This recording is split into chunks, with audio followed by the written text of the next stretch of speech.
Well, hello, it's Miss Gina. How are you? You're at Gina's Planet. I'm in a little bit different location. I needed some kush. So, I was in town trying to buy another book. Imagine that.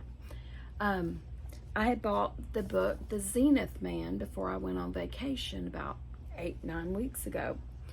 And instead of shipping it home or trying to buy extra luggage to get all my books home, I donated some books to the Kilkenny Library in County Kilkenny, Ireland.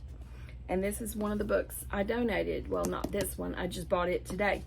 And it's, well, luck would have it, I got it signed by the author. But I also found out today that my TV repairman that's featured in the story, and it's a true story, it's for grown-ups, that he had passed away while I was on holiday, and I was very saddened by that news. So, anyway, luck would have it that I ran into the writer and he signed my copy of it today.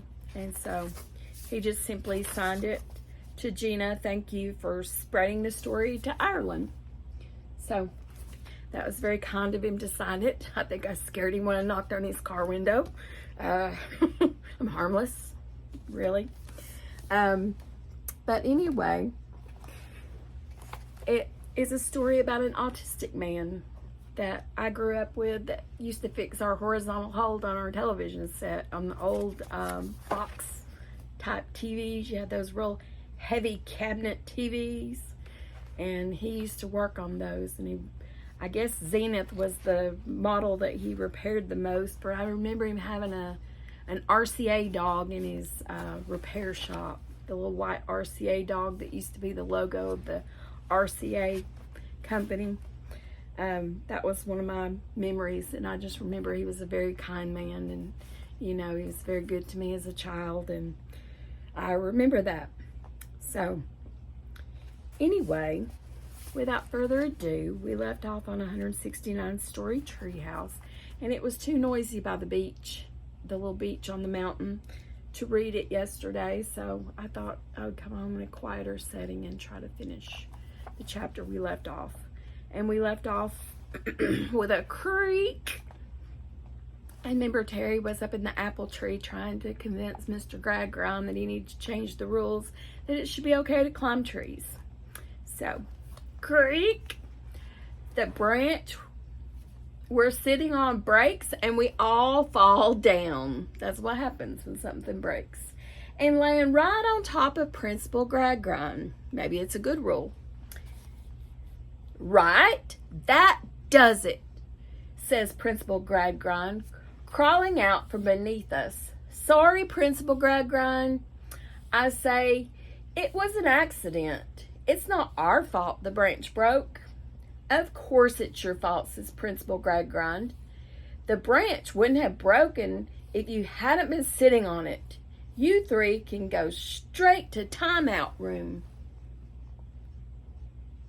Uh-oh, they've got to go to timeout. What's that, says Terry.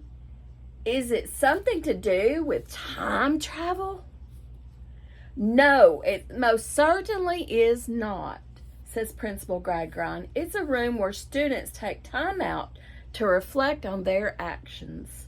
Follow me. We follow Principal Gradgrind to a door marked Time Out. In there now, he says, opening the door. We walk in. There's an open window with bars across it, and the walls are bare except for a list of timeout rules. Timeout room rules. No talking. No singing. No dancing. No removing the piece of paper these rules are written on or writing an SOS message on the back, folding it into a paper plane and throwing it out the window, or else. By order of Principal Gradgrind. Well, he thought of everything. Or did he? How long do we have to stay here, says Terry, until you can demonstrate to me that you are prepared to be cooperative and rule-abiding members of the school community, says Principal Gradgrind. He leaves the room, shutting the door behind him. Slam! After about a minute, Terry says, I think I'm feeding much more. He's feeding. He's not feeding. He's feeling much more cooperative and rule-abiding now. How about you guys? Yeah, I say. I'm ready to leave. So am I, says Jill. Let's go. I try to open the door, but the handle won't budge. It's locked. I say, there is no way out. Then it should be called a time-in room, says Terry. Maybe you were right about school, Andy, says Jill. I don't think it's quite as much fun as Mr. Bunkoff made it out to be. And their anti-animal policy is very harsh. Yeah, says Terry. There are way too many rules. Rules, I say. That gives me an idea. This list is written on paper. I could write a message on the back and then fold it into a paper plane and throw it out the window. Didn't we hear something about that earlier?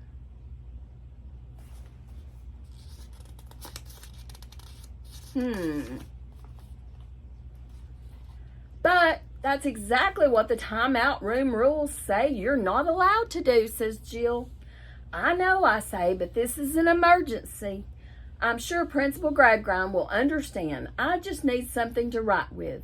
Do you have your spoonful handy, Terry? Yes, but it's up my nose, he says.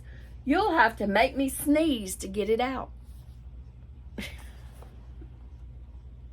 I don't make this up. Ugh, says Jill, you can borrow my forksel if you like. What's a forksel, I say? It's just like a spoonsel, says Jill, except the spoon bit is a fork. And I don't keep it up my nose. No, forksel, unbelievable. It's a fork and a pencil at the same time. Forksel, food. Jill, chomp chomp. Drawing. You can draw and eat at the same time with forksel. It really works. Jill takes it out of her ear and hands it to me. Thanks, I say, and I start writing.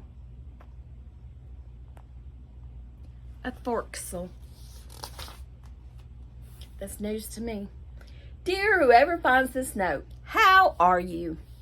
That's great to hear. We're fine too. Well, when I say fine, I don't mean fine.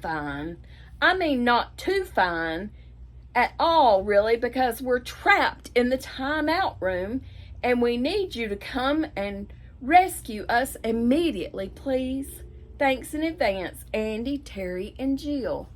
Then I fold the sheet of paper into a super fast paper plane and throw it out the window.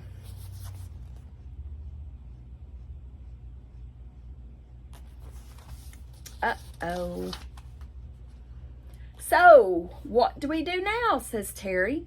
We wait until somebody finds our message and come to let us out, I say. Waiting, says Terry.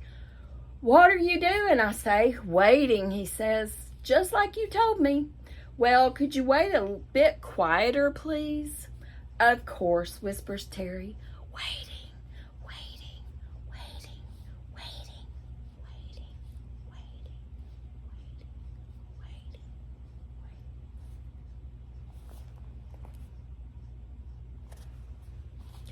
Chapter 9 will be Time In.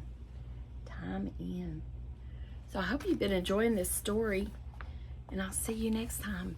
I'm so glad you were at Gina's Planet today.